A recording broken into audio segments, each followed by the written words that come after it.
Hey guys, tonight we're going to dive into the bustling, noisy, and often unsanitary world of ancient Rome, a place that, on paper, seems like the peak of civilization. You picture grand aqueducts, marbled temples, and senators in flowing togas, and sure, all that was there.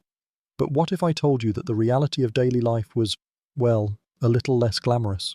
Imagine being dropped right into the middle of the Roman Forum on a hot summer day. The air is thick with the smell of unwashed bodies, charcoal smoke, and something suspiciously like rotting fish. A stray dog barks, a street vendor shouts, and you're already feeling overwhelmed. You'd quickly realize that all those idyllic Hollywood scenes leave out some of the more, shall we say, pungent details. So, before you get comfortable, take a moment to like the video and subscribe, but only if you genuinely enjoy what I do here. Let me know where you're listening from and what time it is for you. Now, dim the lights, maybe turn on a fan for that soft background hum, and let's ease into tonight's journey together. You find yourself standing in front of a public latrine. It's a stone building with a long bench running along three sides, punctuated by a series of keyhole-shaped openings.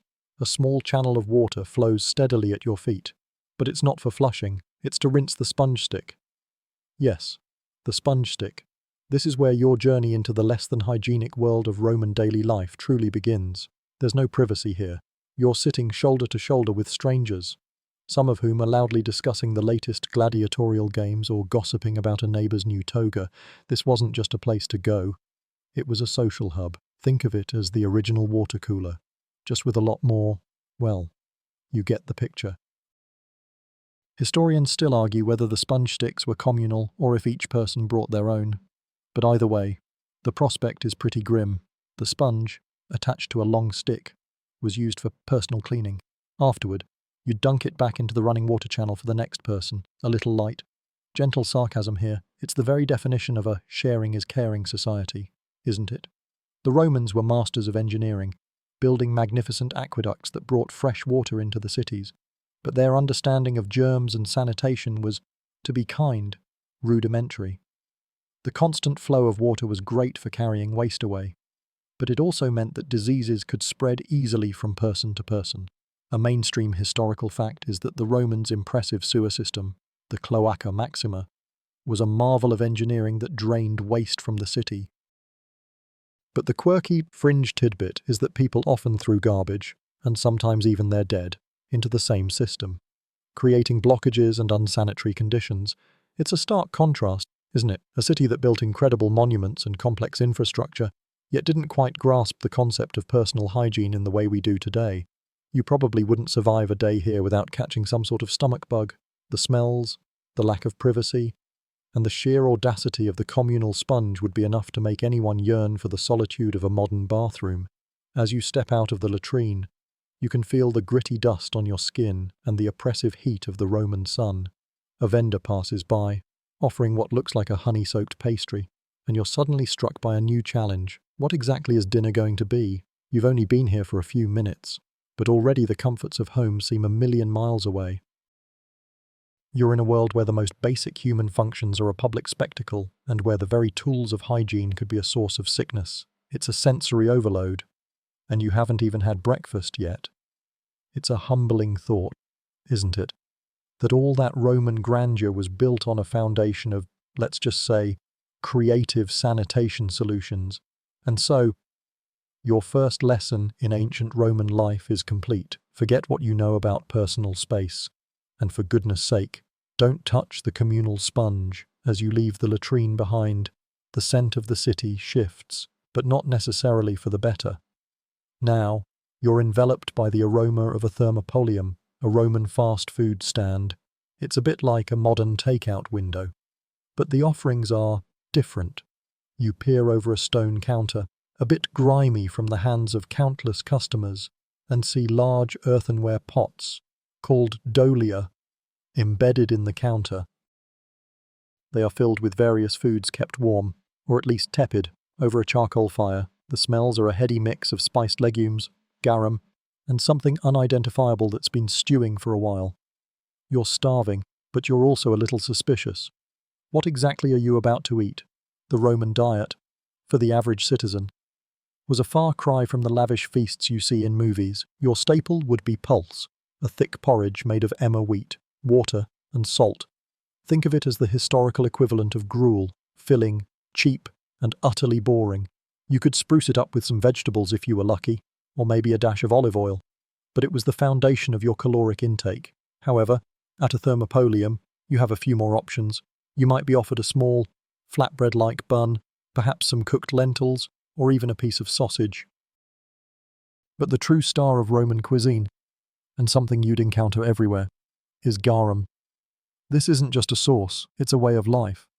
Garum is a fermented fish sauce, made by layering small fish like anchovies with salt, then letting them ferment in the sun for months. The resulting liquid, thick and pungent, was used on everything. It was the ketchup, the salt, and the flavor enhancer of the ancient world. You'd find it in stews, on vegetables, and even diluted in water for a drink. The smell is powerful. If you've ever been near a fish market on a hot day and thought, "This is intense," you're only halfway there. Now, for a little historical fact that might make you think twice about that lentil stew. A mainstream fact is that the Romans were a surprisingly superstitious lot when it came to food, believing certain items had medicinal or magical properties. A quirky, fringe tidbit, however, is that Roman physicians often prescribed crocodile dung as a treatment for hangovers. Yes, you heard that right. A hangover cure involving crocodile poop. It makes you appreciate modern medicine, doesn't it? The sheer inventiveness of it is almost admirable, in a very gross sort of way. You'd also encounter some unusual culinary habits. For instance, Romans were fond of dormice, which they raised in special earthenware pots called gliraria and fattened up before roasting them. It's the kind of thing that makes you want to stick with the simple porridge. The Romans loved to show off their wealth with exotic foods like flamingo tongues or peacock brains at their dinner parties. But for the vast majority of people like you, it was all about practicality and filling your belly. Historians still argue whether the widespread use of lead in cooking pots and water pipes contributed to the decline of the empire. It's a fascinating debate. We know that lead was used, but the extent of its impact on the general population's health is still up for grabs. As you finish your meal, a small dish of chickpeas and a piece of bread, you realize that Roman life is a delicate balance. On one hand, you have the engineering genius of the aqueducts. On the other, you have crocodile dung as a hangover cure. The flavors are new and intense, mostly thanks to garum, and the food itself is a testament to survival more than luxury. The sun is high now, casting long shadows from the columns of the surrounding buildings. Your stomach is full, but your mind is racing with the question of where you're going to sleep tonight. The hustle and bustle of the city feel both exciting and daunting, and the reality of just how different this world is from your own is sinking in. With your stomach full of garum-laced chickpeas, you start to consider where you'll lay your head tonight. You're standing in the street, and all around you, the city is a dizzying mix of architectural styles and social strata.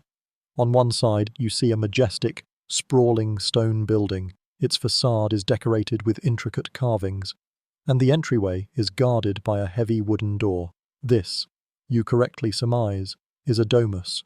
This is where the wealthy elite of Rome live. These are the single-family mansions, often built around a central atrium open to the sky, allowing light and rain to collect in a basin for use. The walls are adorned with colourful frescoes, the floors are laid with beautiful mosaics, and the furniture is crafted from expensive wood. To live in a domus is to have a small army of enslaved people, access to private baths, and the quiet comfort that comes with wealth. You look at it for a moment, then turn to the other side of the street. Here, a completely different world unfolds. You're faced with a towering, multi-story apartment building made of brick and wood, leaning slightly in a way that seems precarious. This is an insula, the home for the vast majority of Rome's population. You'll be living in an insula. You walk inside, and the air is close and heavy.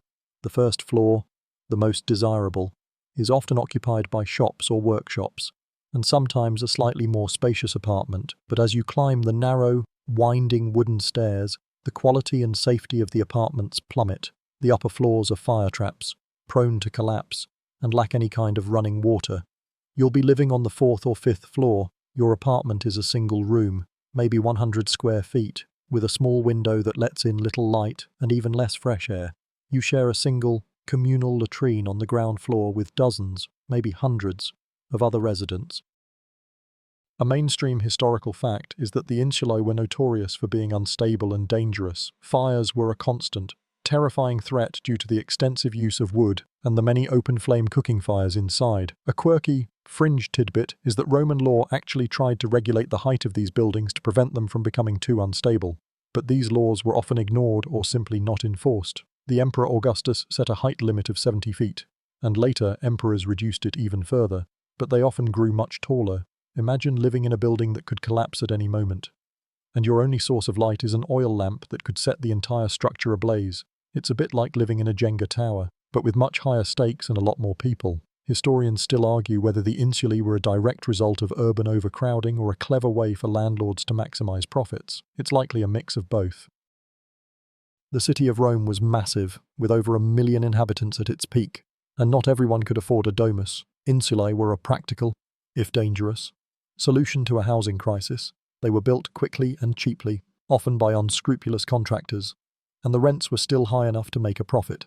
So you settle into your tiny room, placing your meager belongings on the floor. It's a far cry from the opulent domus you saw just a few moments ago. There's a constant noise from the street below and the other apartments around you. You hear a baby crying, a man shouting, and the clatter of a pot hitting the floor. There's a draft from the ill-fitting window, and you realize you have a long, cold night ahead of you.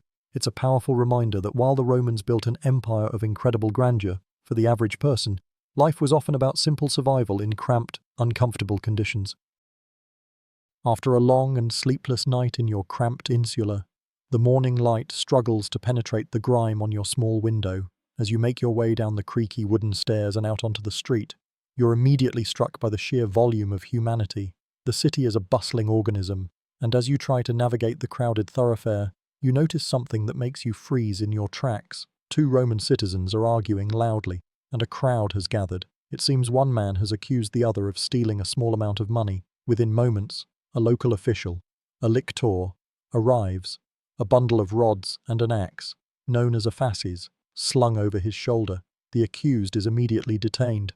This is your introduction to Roman law, and it's a far cry from a quiet courtroom drama. The legal system was a complex and often brutal affair. For the most part, it was based on the 12 tables, a set of laws inscribed on bronze tablets in the 5th century BC. These tables covered everything from property rights to family law and were considered the foundation of all subsequent Roman law. However, the application of these laws could be anything but consistent, especially for the lower classes. While a wealthy patrician might be able to afford a skilled orator to plead his case, you, as a plebeian, would be at the mercy of the magistrate and the public's opinion. Public opinion, in this instance, is not on the accused's side. The crowd is shouting, and the lictor is looking at the man with a severe expression. A mainstream historical fact is that Roman law, particularly the 12 tables, had a significant influence on Western legal traditions, including the concept of a written legal code. But a quirky, fringe tidbit is that one of the laws in the 12 tables stated that a creditor could physically seize a debtor and, if the debt was not paid, could even have the debtor killed or sold into slavery. The law was later amended to be less severe, but it gives you a sense of just how brutal the original statutes could be. Another bizarre law was that if a person was found guilty of a certain type of treason, they could be thrown from the Tarpeian Rock, a cliff on the Capitoline Hill. The punishment was designed to be both a public spectacle and a complete erasure from the community. It's a bit like a very literal and final, "you're fired." You can't help but feel a shiver run down your spine as you consider the finality of such a punishment. Historians still argue whether the Roman legal system was truly a force for order or simply a tool for the powerful to maintain control over the masses. There's evidence for both. On one hand, it provided a framework for a massive and diverse empire. On the other hand, it often favored the wealthy, and its punishments were designed to be a public deterrent, which often meant humiliation and suffering. As you watch the man being led away, you realize that in this world, justice is swift and often harsh. There are no long appeals or quiet deliberations. The magistrate makes a judgment, the crowd roars its approval or disapproval, and a sentence is carried out. You remember that crocodile dung sunscreen from yesterday? You'd probably be better off with that than a Roman legal problem. The incident serves as a stark reminder that even a small misunderstanding could have devastating consequences. The power of the state is not an abstract concept here, it's a very real and present force, personified by the lictor with his bundle of rods. You walk a little faster, a little more carefully, and try to blend into the crowd, hoping you don't accidentally step on someone's toes or, even worse, knock over a garum pot. The incident in the street, with the lictor and the accused man, has left you with a sense of unease. You decide a change of scenery is in order, so you make your way toward the Campus Martius, the Field of Mars, a vast open area just outside the city walls. This is where the Roman army, the very backbone of the empire, trains. The sights and sounds are a complete assault on the senses, the rhythmic clang of metal on metal, the shouts of the centurions, and the steady marching of thousands of men in lockstep. It's an organized chaos that commands respect, and a little fear. You're watching the future of the Roman Empire being forged. You see a group of recruits, their faces grimacing with effort, running in full armor. They wear a lorica segmentata, the iconic segmented plate armor that looks so impressive in museums, but which you now realize must be unbelievably heavy and hot. They carry a scutum, the large rectangular shield, and a gladius, the short, stabbing sword. You notice they're not just running, they're running with full packs, carrying their own food, cooking pots, and tools. They are the definition of self-sufficient. A drill sergeant, or centurio, with a crest on his helmet to make him stand out, paces back and forth, shouting corrections and occasionally delivering a swift smack with his vine stick, the vitis. You get a strong sense that there's no take five or water break in this training. A mainstream historical fact is that a Roman legionary was not just a soldier, he was also an engineer. When on the march, the legionaries would build a new fortified camp at the end of every single day, complete with a trench and palisade, a feat of organization and engineering that is still studied today. But a quirky, fringe tidbit is that recruits were first trained with wooden swords and wicker shields that would double the weight of the actual gear they would use in battle. The idea was that if you could fight effectively with the heavier equipment, the real thing would feel light and easy. It's a bit like training with ankle weights, but for your entire body and your whole career. This intense training wasn't just to make them strong, it was to make them disciplined and resilient. Historians still argue whether the extreme physical demands of Roman army life contributed to the short life expectancy of soldiers. It's a complex question. On one hand, the rigorous training made them incredibly fit and less likely to die from common diseases. On the other, the constant wear and tear on their bodies, coupled with the ever-present danger of battle, meant that many didn't live to see old age. The Roman army was a brutal and efficient machine, and its soldiers were the cogs that made it turn. As you watch them march and train, you realize that you wouldn't last a day. The physical exertion alone would be enough to send you to your knees, and the mental fortitude required to endure such a regimen is on another level entirely. You might be able to survive the streets of Rome, but the battlefield is a whole different ballgame. It's a powerful reminder that the peace you enjoy in the city is paid for in sweat, blood, and constant vigilance, leaving the grueling training fields behind. You decide to embark on a short journey, if only to get a sense of the vastness of the empire you're now a part of. You find yourself at the start of a Roman road, a testament to the engineering genius you've only heard about until now. The road isn't some dirt path, it's a meticulously constructed marvel. You notice it's slightly elevated from the surrounding landscape and has a cambered, or crowned, surface. This isn't just for looks. The stones, large and irregularly shaped, are laid on a bed of smaller stones, sand, and gravel, which in turn rests on a deep trench. The convex shape of the road is designed to allow rainwater to run off into ditches on either side, preventing flooding and erosion. It's a simple, elegant solution to a big problem, and it has allowed these roads to last for millennia. You start to walk down the road, and you're amazed by its straightness. The Romans didn't believe in winding around hills. They went right through them with tunnels or over them with causeways. Their surveyors, using a device called a groma, created straight lines that stretched for miles, connecting cities and military outposts across the empire.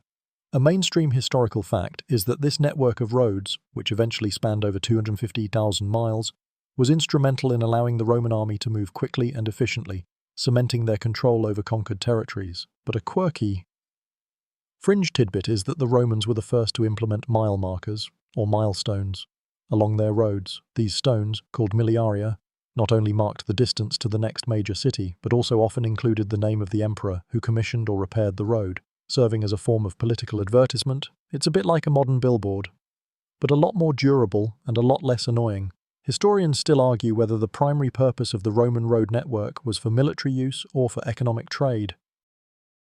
It's a classic chicken and egg situation. The military needed the roads to move troops and supplies, but once the roads were built, they opened up new avenues for commerce, allowing merchants to transport goods far more easily than before.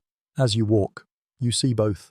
A military patrol marches past, their heavy sandals making a rhythmic scuffing sound on the stone, and a little while later you see a cart laden with amphorae, large earthenware jars, presumably filled with wine or olive oil. The roads were a vital artery, pumping lifeblood throughout the Roman body politic. However, travelling these roads wasn't without its dangers. You'd have to contend with bandits, the occasional wild animal, and the simple wear and tear on your feet.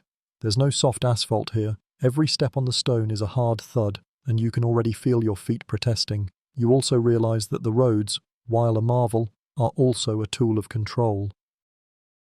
The Roman Empire is omnipresent, and the roads are a constant reminder of its reach, connecting you to the heart of Rome, no matter how far away you may be. You remember the training field and the disciplined soldiers, and you know that any trouble on this road would be swiftly and brutally dealt with. Your feet are sore from the hard Roman road, and you've developed a slight cough. The dust, the smells, and the general lack of sanitation are taking their toll. You decide to seek out a physician, a medicus, hoping for some relief. You find a small shop, cluttered with strange tools, dried herbs, and jars of unidentifiable concoctions. The medicus, a man with a surprisingly well-kept tunic, listens to your symptoms and nods sagely. He tells you that your humours are out of balance. A common diagnosis based on the prevailing theory of medicine at the time. This theory, popularised by the Greek physician Galen, posited that the body was made up of 4 essential fluids: blood, phlegm, black bile, and yellow bile, and that sickness was caused by an imbalance of these humours. The cure, therefore, was to restore that balance, often in ways that seem, well, questionable to us today. A mainstream historical fact is that Roman medicine, despite its strange theories, did make some significant advancements in fields like surgery and public health. Roman army surgeons, for example, were highly skilled and pioneered the use of antiseptic instruments and tourniquets to stop bleeding. But a quirky, fringe tidbit is that a common remedy for headaches was to apply a poultice made of boiled pigeon dung and olive oil to the forehead. Yes, you heard that right, pigeon poop. It's the kind of thing that makes you want to just endure the headache. The medicus might also prescribe a cure that involves some sort of religious ritual, like a visit to a temple of Aesculapius, the god of healing, where you would sleep and hope for a divine dream to guide your recovery. Historians still argue whether the Roman emphasis on public health infrastructure, like aqueducts and sewers, was motivated by a genuine understanding of disease, or simply a desire for a clean and orderly city. It's a fascinating debate. The Romans built these impressive systems, but they didn't understand the germ theory of disease, so they often didn't get the full benefit. For example, while the aqueducts brought clean water to the city, the lead pipes used to transport it may have caused widespread health problems. This is a point that makes you remember the debate about lead in cooking pots we discussed before. The medicus hands you a small clay jar filled with a thick, brownish liquid. He instructs you to drink it 3 times a day. You have no idea what's in it, and you're more than a little hesitant. You're standing there, faced with a choice. Trust this man and his questionable remedies, or try to tough it out on your own. You think about the pigeon dung and decide that maybe the cough isn't so bad after all. The experience is a powerful reminder that while the Romans were masters of engineering and warfare, their understanding of the human body was still a work in progress, often blending genuine insight with superstition and some truly bizarre home remedies. Despite the dubious medical advice, your cough persists. The city's air, a cocktail of dust, smoke, and general, well, stink, isn't helping. You need a distraction, something to take your mind off your physical discomfort. And what's a more Roman distraction than a trip to the Colosseum? You join the throng of people moving toward the massive stone amphitheatre, Even from a distance, its sheer scale is staggering. The crowds are a mix of all social classes, patricians in their fine togas, plebeians in simple tunics, and even slaves, all eager to witness the day's spectacle. As you squeeze through the crowds, the air is thick with anticipation and the distant roar of a crowd. It's like a modern-day stadium, but with a palpable sense of danger and a whole lot less cheering for your favorite team's quarterback. You find your way to a section reserved for plebeians, which is a steep, wooden seating area high up in the stands. The view is not great, but it's better than nothing. The tiered seating system was a strict reflection of the Roman social hierarchy. The wealthiest citizens, the senators and magistrates, sat closest to the action on the ground floor. The higher you went, the lower your social standing. It's a very literal representation of the phrase, looking down on people. From your perch, you can see the vast oval arena below, covered in a layer of sand, called the arena. And then, the games begin. A procession of gladiators, the pompa, enters the arena.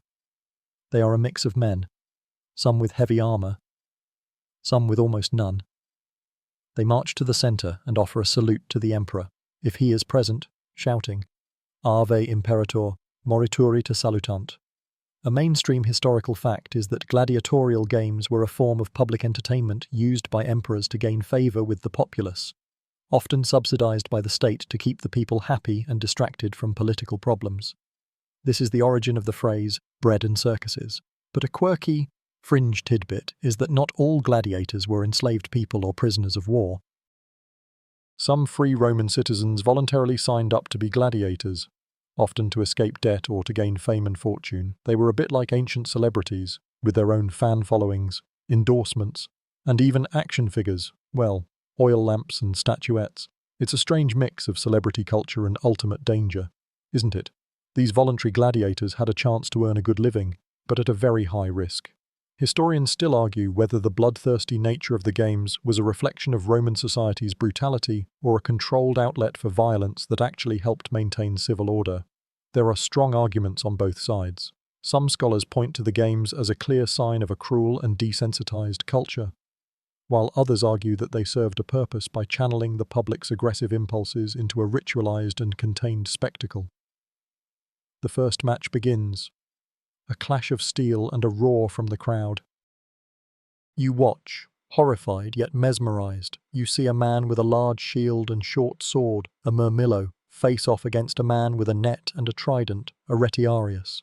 The crowd is on its feet, shouting and cheering. It's an intense, visceral experience.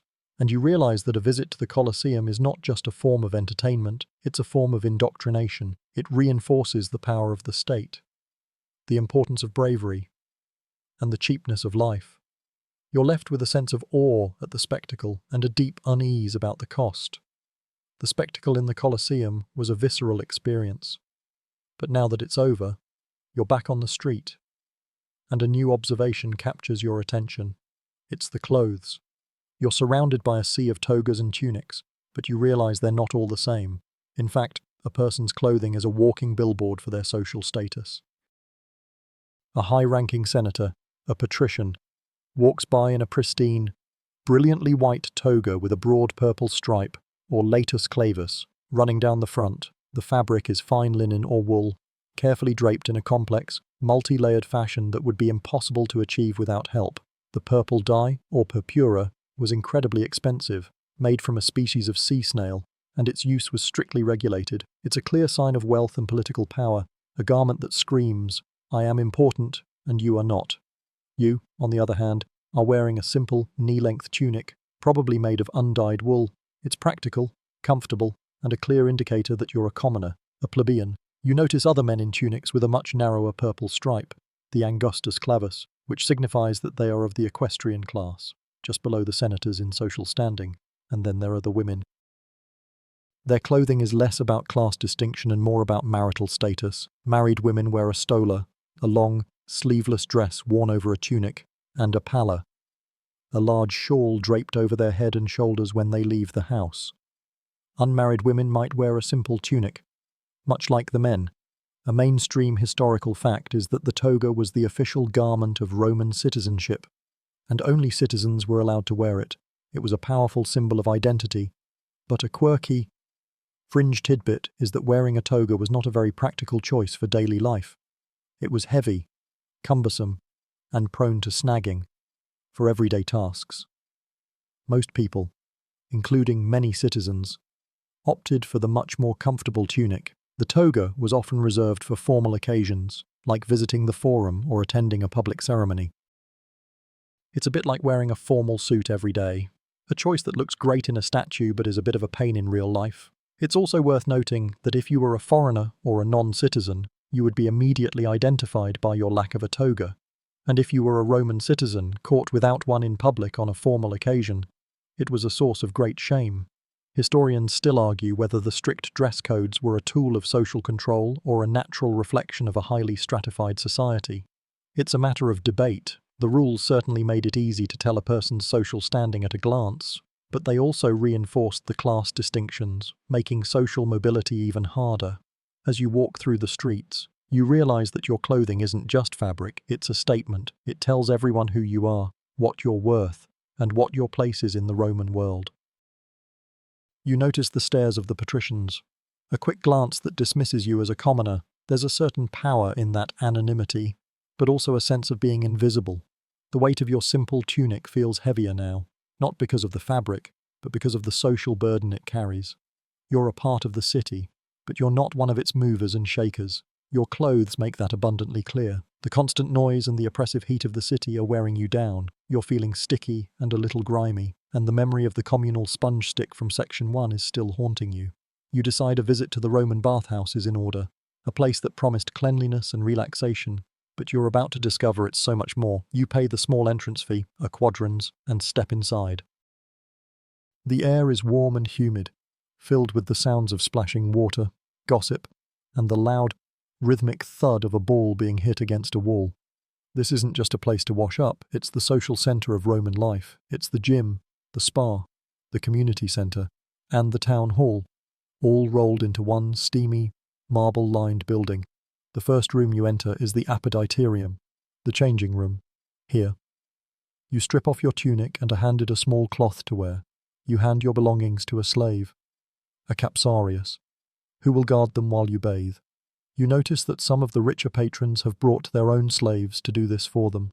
From here, you move to the palaestra, an open-air courtyard where people are exercising, men are wrestling, throwing a discus, or playing a game called trigon, which is a bit like ancient handball. It's noisy and energetic, a place to work up a sweat before you even get to the baths. Then, you begin your journey through the different rooms, a carefully orchestrated progression of temperatures. A mainstream historical fact is that the Romans' bathhouses, or thermae, were engineering marvels that used a hypercaust system, an underfloor heating system, to heat the water and the air in the rooms. This allowed them to create a series of progressively hotter rooms, but a quirky, fringe tidbit is that the Romans would often scrape a mixture of oil, sweat, and grime from their bodies using a curved metal tool called a strigil. They didn't use soap in the way we do today. Instead, they would rub their bodies with olive oil and then scrape it off, taking the dirt with it. It's a very hands-on approach to hygiene, and the thought of it makes your skin crawl a little. The scraped-off mixture, believe it or not, was sometimes bottled and sold as a cosmetic to women, believing it had medicinal properties. It's the kind of thing that makes you appreciate modern soap in a whole new way. Historians still argue whether the Roman baths were truly hygienic or were actually breeding grounds for disease. It's a complex question. On one hand, the constant flow of fresh water and the high temperatures would have killed some germs. On the other hand, the communal nature of the baths, the shared water, and the use of the strigil meant that germs could easily be passed from person to person. It's a bit of a double-edged sword. You move through the tepidarium, a warm room, then to the caldarium, the hot room with a large, steaming pool. You finish in the frigidarium, a cold plunge pool, which is a shock to your system, but also incredibly refreshing. You emerge from the baths feeling cleaner than you have since you arrived in Rome. But the lingering thought of the communal water and the strigils makes you feel a little queasy. The baths were a place of social interaction, a place to see and be seen. But they were also a place where you're constantly aware of the many bodies around you. Stepping out of the steamy bathhouse and back into the Roman air, You feel a sense of unease, you're clean, but your mind is still racing with thoughts of communal sponges, lead pipes, and the strangeness of Roman hygiene. It's a good time to remember that Roman life wasn't just about the physical world, it was also deeply, profoundly spiritual. The Romans were a superstitious lot, and their days were guided by a complex web of gods, goddesses, rituals, and omens. The pantheon of gods you've heard about, Jupiter, Juno, Mars, and so on, weren't just distant figures, they were an active, present force in daily life. You might, for instance, notice a small shrine, a lararium, in a home you pass. It's a tiny altar dedicated to the Lare, the household gods, who were believed to protect the family. You see a family kneeling before it, offering a small bit of food or wine as a daily ritual. It's a personal, intimate form of worship that happens right in the home. But then you see a grand temple, like the Pantheon, dedicated to all the gods. This is where the official state religion takes place, with elaborate public ceremonies and sacrifices led by priests. The contrast is striking, a private, personal spirituality coexisting with a grand, public, state-sponsored religion. A mainstream historical fact is that the Romans were generally tolerant of other religions. As long as they didn't interfere with the state cult, they would often adopt the gods of conquered peoples into their own pantheon, a process of religious syncretism that helped them assimilate new territories. A quirky, fringe tidbit, however, is that Romans believed that chickens could predict the future. The sacred chickens, or pularii, would be observed as they ate grain if they ate greedily. It was a good omen. If they refused, it was a terrible one. This practice, called augury, was taken seriously, and military commanders would often consult the chickens before battle. It's a bit like a pre-game ritual, but with a lot more feathers and a lot more at stake. Historians still argue whether the Romans' devout religious practices were a reflection of genuine faith or a form of social and political control. It's a fascinating debate. On one hand, the rituals and sacrifices were deeply personal for many, a way to connect with the divine. On the other hand, the state-sponsored religion was a powerful tool for maintaining social order, reinforcing the authority of the emperor and the stability of the empire. As you walk through the city, you see a street lined with shrines, a sign of the city's many different gods and goddesses. You notice a woman leaving a small offering at a shrine to Venus, the goddess of love. Hoping for a good marriage, you see a man praying at a shrine to Mercury, the god of merchants. Hoping for a profitable day, the gods are everywhere, in the home, in the temple, and in the hearts of the people. You realize that in this world, there's a God for everything, and your life is a constant series of rituals and prayers to keep them all happy. You remember the chaotic Colosseum and the orderly military, and you realize that the gods are the glue that holds this whole crazy, contradictory world together. You've seen the senators and the plebeians, the soldiers and the merchants, but there's a whole other class of people that you've barely noticed. Yet, they are everywhere. They are the silent, constant backdrop of Roman life, enslaved people. You see them working in the shops, carrying water to the fountains, sweeping the streets, and serving the wealthy in their homes. Slavery was a fundamental part of the Roman economy and society. The empire ran on it. Without enslaved labor, the great building projects, the agricultural output, and the daily lives of the elite would have ground to a halt. You see a group of men working on a road repair crew. They are chained together, their faces streaked with sweat and dirt. They are the unlucky ones, likely captured in a recent war and sold at a slave market. Like the one near the Colosseum, their life is one of backbreaking labor, constant supervision, and a total lack of freedom. But not all enslaved people had such a difficult existence. Some, if they were educated or skilled, might work as tutors, accountants, or artists for wealthy families. They might even live in relative comfort, though they were still property, with no rights and no control over their own lives. A woman, for example, might be a personal maid to a wealthy matron, and while her life might seem easy, she is still subject to the whims of her owner.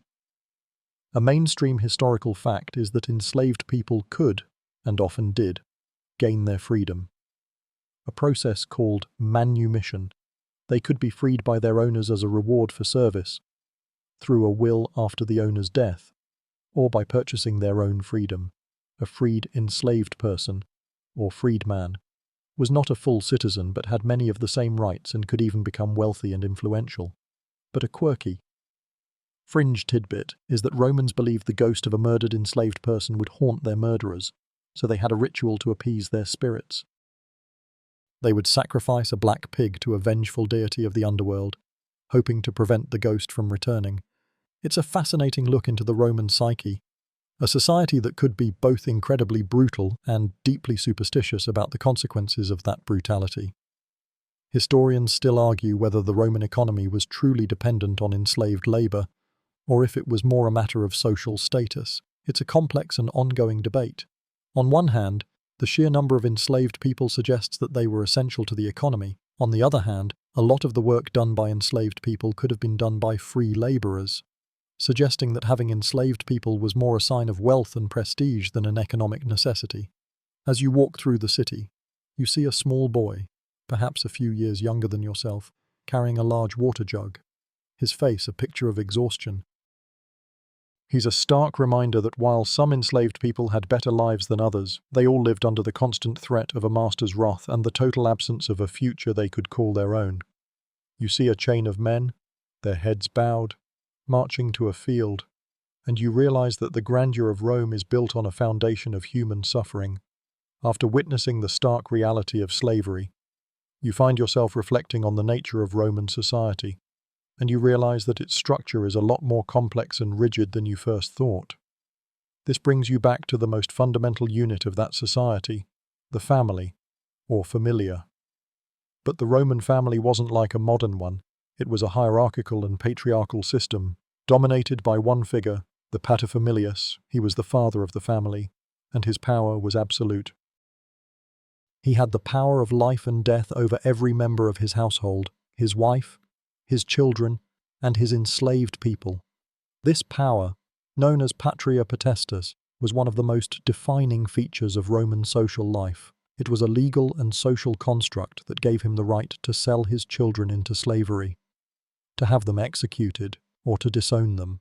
It's the kind of power that makes a modern-day parent-child dynamic seem like a casual suggestion. You see a family walking past you, a father, a mother, and two children. The father walks slightly ahead, and the rest of the family follows. The children, even as they get older, remain under his legal control until he dies or formally emancipates them. For a son, this might not happen until he's well into adulthood and has a family of his own. For a daughter, she would simply transfer from her father's authority to her husband's.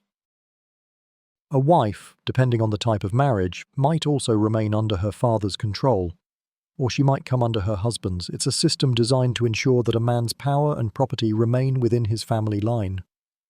A mainstream historical fact is that while the paterfamilias had immense legal power, he was often constrained by social customs and the opinions of his family and neighbors. He couldn't just randomly sell his children into slavery without facing social backlash. But a quirky, fringe tidbit is that a Roman father had the right to accept or reject a newborn baby. He would place the infant on the ground, and if he picked it up, he was accepting it into the family. If he left it there, the baby would be exposed or abandoned, and would likely die or be taken by someone else as a slave. It's a chilling practice, and a brutal reminder of the precariousness of life in this era. Historians still argue whether the concept of patria potestas was a stabilizing force for Roman society or a form of institutionalized oppression. It's a complex question with arguments on both sides. Proponents might argue that it provided a clear and stable hierarchy, preventing chaos and ensuring the continuity of the family line. Opponents would argue that it was a deeply unjust system that denied individuals, particularly women and children, any semblance of autonomy. As you walk past the family, you see the father's hand resting on his son's shoulder, a gesture that seems kind on the surface, but you now know is a symbol of a deep and absolute power. The family unit, which in your world is a place of comfort and unconditional love. Here is a rigid social structure, and you realize you would have no rights, no independence, and no voice. Your entire existence would be subject to the whims of the paterfamilias. After a long morning of observing the different facets of Roman life, your stomach rumbles again. But this time, you're thinking about more than just food. You're thinking about how to pay for it, the Roman economy. You realize is not just about bartering goods and services, it's a monetary system, and you need to understand it. You see a merchant selling fruits, and you watch a man pay him with a small silver coin. This is a denarius, the most common coin in the Roman Empire. It's about the size of a modern quarter, and it's a tangible representation of the vast economic network that stretched from Britain to the deserts of North Africa. The denarius was a silver coin, and its value was tied to the amount of silver it contained. But it wasn't the only coin in circulation. You'd also encounter the aureus, a gold coin worth 25 denarii, which was used for large transactions and by the wealthy elite. Then there was the sestertius, a bronze or brass coin worth a quarter of a denarius, used for everyday purchases, and for the smallest transactions, you'd use the aes, a small copper coin. The Roman currency system was, for the most part, stable and widely accepted, which was a key factor in the empire's economic success. It allowed for standardized trade and made it easier for people to buy and sell goods across vast distances. A mainstream historical fact is that the value of the Roman currency, particularly the denarius, was gradually debased over time to fund wars and public works. Emperors would often reduce the amount of precious metal in the coins, replacing it with cheaper metals like copper or lead.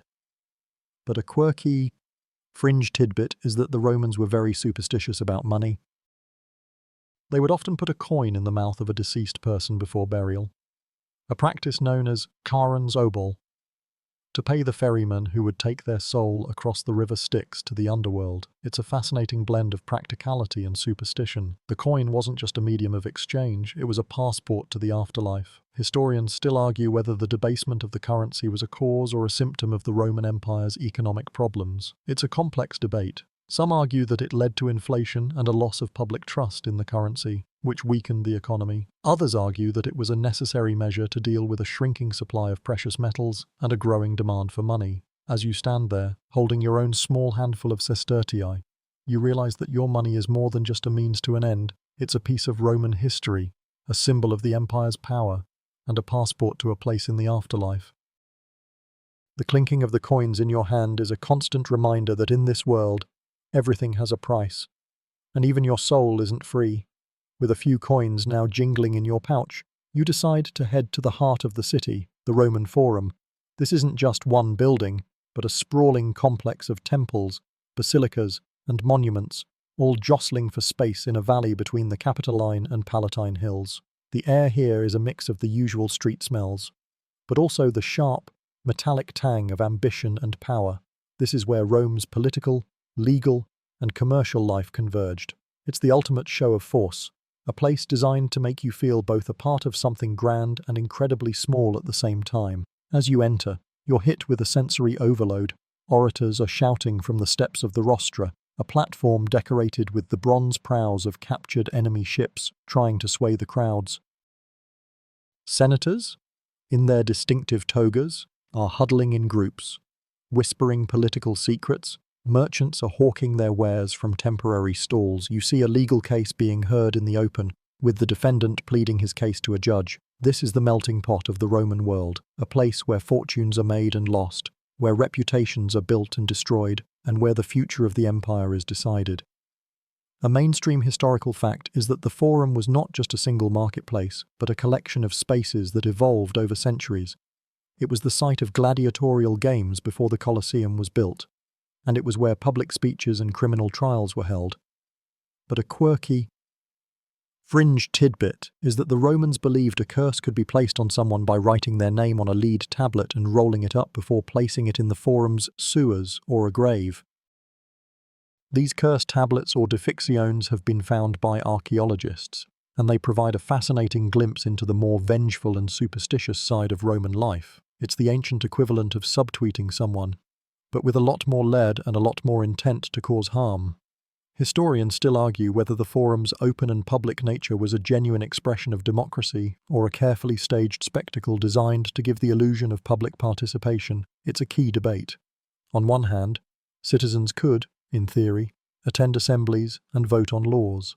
On the other, the most powerful decisions were often made in the Senate behind closed doors, and the public oratory in the Forum could be more about mob manipulation than rational debate. As you walk through the crowds, you feel the energy, the tension, and the sheer weight of history. You're standing in the epicenter of a civilization that changed the world, a place where ideas and power collide. You see the Temple of Saturn, where the state treasury was kept, and you remember the discussion about money from the last section. You're surrounded by the past and the present, and you realize that every stone, every monument, and every person here has a story to tell, leaving the bustling chaos of the forum. You notice something that wasn't immediately obvious from your quick tour: the sheer variety of goods being sold. This is a direct result of Rome's extensive trade network, a sprawling web of sea and land routes that connected the empire to the rest of the known world. You see merchants haggling over spices from India, silks from China, and amber from the Baltic Sea. This isn't just a local market, it's an international exchange. The Roman Empire, you realize, isn't just a political and military entity, it's an economic superpower, a hub of global commerce. The main artery of this trade was the Mediterranean Sea, which the Romans called Mare Nostrum, our sea. Roman ships, or navis, would sail from ports like Ostia, the port of Rome, to Egypt to bring back grain, to Spain for silver, and to Gaul for wine and timber. These ships were slow and at the mercy of the weather, but they were the workhorses of the empire's economy. The land-based trade, carried on the very Roman roads you walked on earlier, was also crucial. Caravans of carts would transport goods from the far-flung corners of the empire, bringing in everything from exotic animals for the games to metal ores for tools and weapons. A mainstream historical fact is that the Roman trade network was so efficient that it allowed for the mass production and distribution of goods like olive oil and wine, which were transported in large earthenware jars called amphorae. These amphorae have been found all over the empire, and their distinctive shapes and stamps have helped archaeologists trace the origins of Roman trade goods. But a quirky, fringe tidbit is that the Romans had a fascination with exotic birds. They would import peacocks from India and ostriches from Africa, not just for their meat, which was considered a delicacy, but also for their feathers, which were used for decoration. It's the kind of thing that makes you think of a modern-day bird-watching hobby, but with a lot more pomp and a lot more eating. Historians still argue whether the Roman trade network was a truly free market or a system primarily designed to benefit the Roman elite and the state. It's a fascinating debate. On one hand, the sheer volume of goods and the number of merchants involved suggest a vibrant and competitive market. On the other, the state often controlled the most important trade routes and commodities, like the grain supply from Egypt, and the military was always ready to protect these routes, which was often a euphemism for control. As you look at the piles of goods from distant lands, you realize that Rome's power isn't just in its legions and its laws, it's in its ability to consume the world. The silk on a senator's back, the spices in a wealthy matron's stew, and the silver in a merchant's pouch are all a testament to an empire that has reached out and grabbed what it wants. With the grand scale of Roman trade in mind, you're about to experience something a little more mundane, but no less essential to the running of the empire, the Roman census. You hear a public crier announcing that all citizens must report to a designated area to be counted. The census, you learn, was a monumental undertaking, and it was a regular part of Roman life. It was a painstaking process that required every male citizen, along with his family and property, to be registered. This wasn't just about getting an accurate head count, it was about power, control, and money. You line up with dozens of other people, waiting for your turn. You see officials, or censors, meticulously recording information on waxed tablets. They ask for your name, your father's name, your tribe, your property, and the number of people in your household, including enslaved people. This information was vital for two main reasons. First, it determined who was eligible for military service, as only male citizens could join the legions. Second, it was used to assess taxes. The more property you owned, the more you were expected to contribute to the state. It was a direct link between your wealth and your civic duty. A mainstream historical fact is that the census wasn't just a one-off event, it was conducted regularly, typically every 5 years, and it was a critical tool for the Roman state to maintain its control over a vast and diverse population.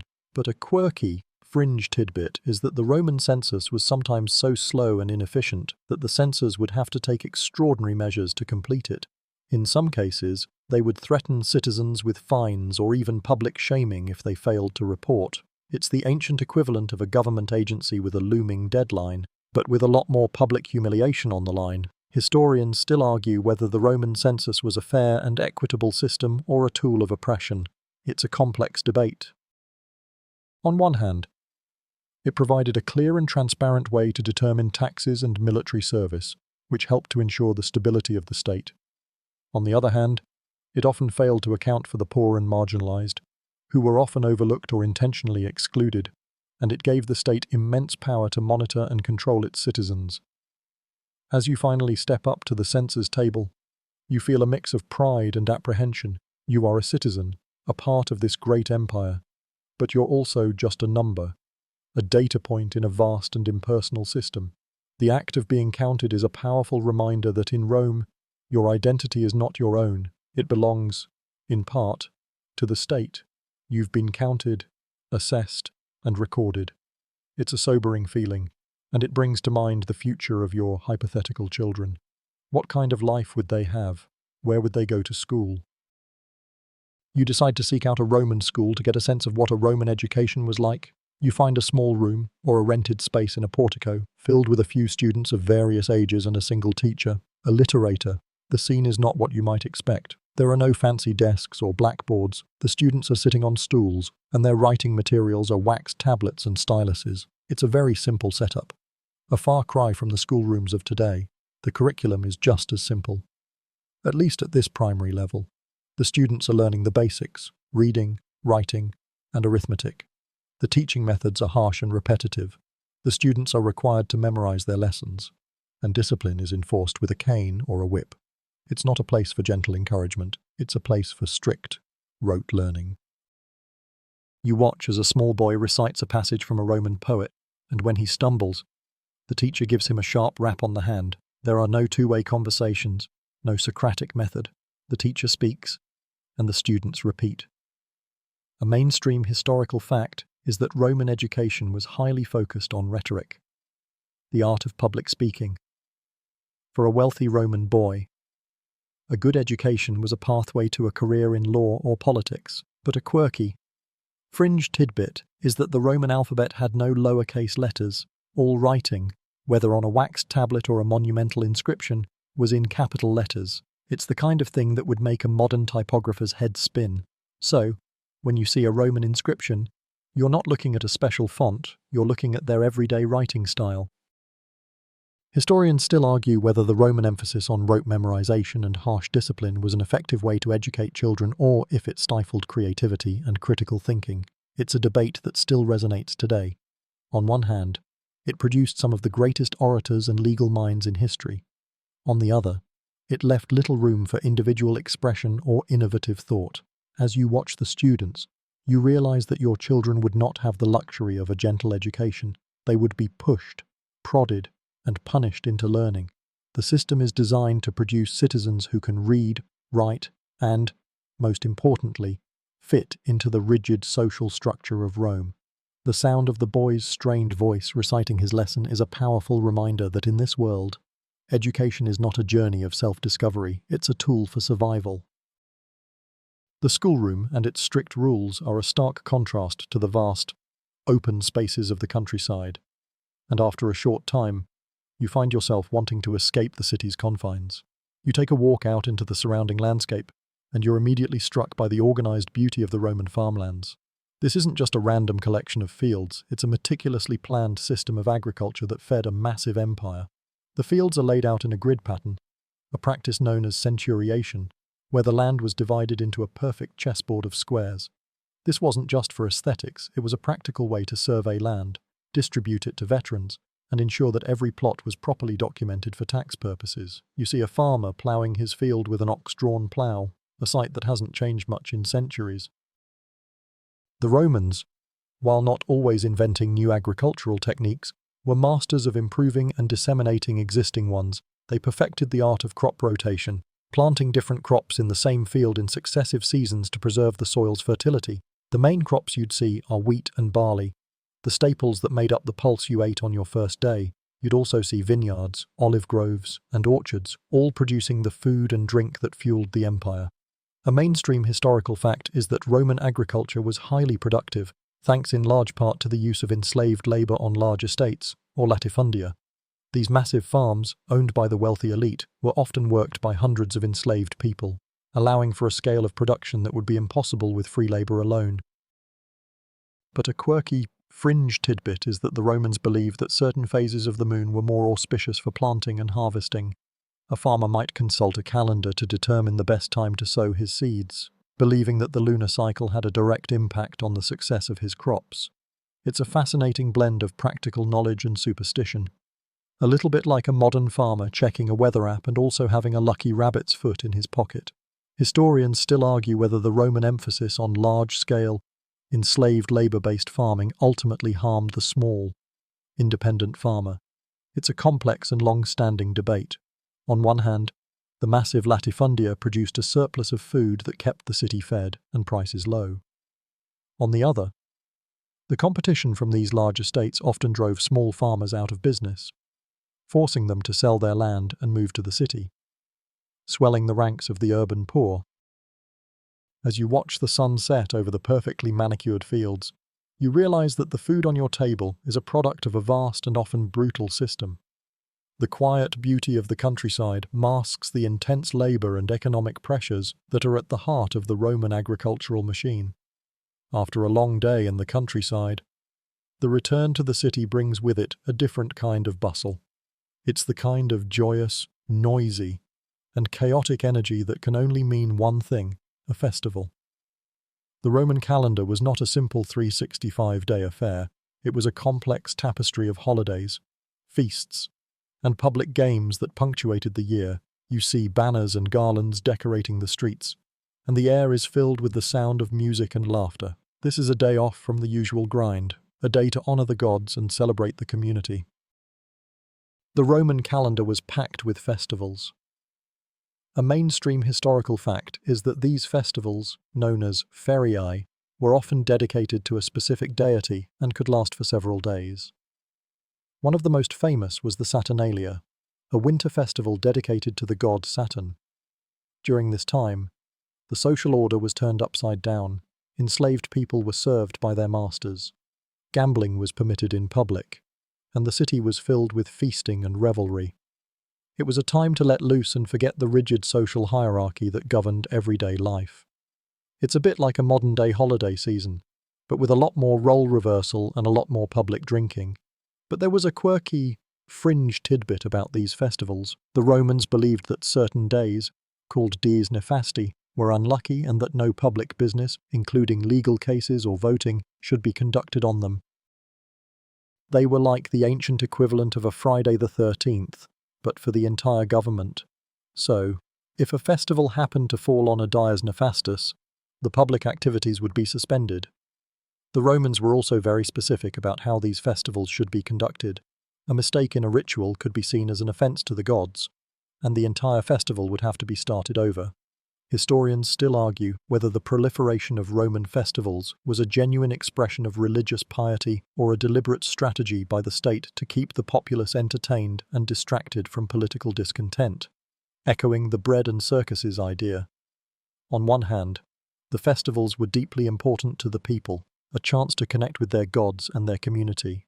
On the other, they were a powerful tool for the state to maintain social stability and control. As you walk through the festive streets, you're offered a piece of cake by a stranger, and you realize that these festivals were a vital part of Roman life. They provided a much-needed break from the harsh realities of daily existence, a chance to come together and feel like a part of something bigger. The city, which can often feel so cold and impersonal, is suddenly warm and inviting, a place of shared joy and community. The festival ends, and with it, the reprieve from the hustle of Roman life. As you walk back through the city, you're reminded of one of Rome's greatest achievements, one that makes all this life, all this population, possible. You see a public fountain, a small but constant stream of fresh water pouring into a basin. The water is clean and cold, a stark contrast to the smells and grime of the city. This isn't just a random spring, it's a direct result of the Roman aqueducts, a network of channels and tunnels that brought water from distant springs and rivers into the city. You decide to follow the water's source, and you are led to a massive, arched stone structure stretching across the landscape. This is an aqueduct, and it's an awe-inspiring sight. The Romans didn't have pumps, so they relied on the power of gravity. They built these monumental structures with a slight downward slope, so that the water would flow naturally from its source to the city. The aqueducts were a feat of engineering that required precise surveying and a deep understanding of hydraulics. They were often built underground to protect the water from contaminants and to keep it cool. But when they had to cross a valley or a river, they would build these magnificent arched bridges. A mainstream historical fact is that at its peak, the city of Rome was supplied by 11 aqueducts, which delivered over 1 billion litres of water every day. This water was used not just for public fountains and bathhouses, but also for private homes and even for a small number of public toilets. But a quirky, fringe tidbit is that the Romans would often build these structures with small holes at regular intervals. These holes weren't for decoration, they were air vents, which helped to regulate the pressure of the water and keep it flowing smoothly. It's the kind of small, clever detail that shows just how much thought went into every part of these projects. Historians still argue whether the Roman aqueducts were primarily a symbol of imperial power or a necessary piece of public infrastructure. It's a debate that touches on the very nature of the empire. On one hand, these monuments were a clear sign of Rome's technological superiority and its ability to bend nature to its will. On the other, they were a practical solution to a very real problem: how to provide a massive urban population with a constant supply of clean water. You stand there, looking at the aqueduct, and you realize that you're looking at more than just a stone bridge. You're looking at a civilization's lifeblood, a constant and silent testament to a people who mastered the art of building. The aqueducts are a powerful reminder of Roman engineering, but they also serve as a backdrop for another of the empire's defining features: its art and architecture. As you walk through the city, you're constantly surrounded by it. The walls of a wealthy home are often painted with vibrant frescoes, depicting scenes from mythology, landscapes, or everyday life. These aren't just decorations, they're a status symbol, a way for a family to show off its wealth and taste. The floors are often covered in intricate mosaics, made from thousands of tiny coloured stones called tesserae, arranged to create detailed pictures. These mosaics are a form of storytelling, a way to bring the myths and legends of the gods to life, right in your own home.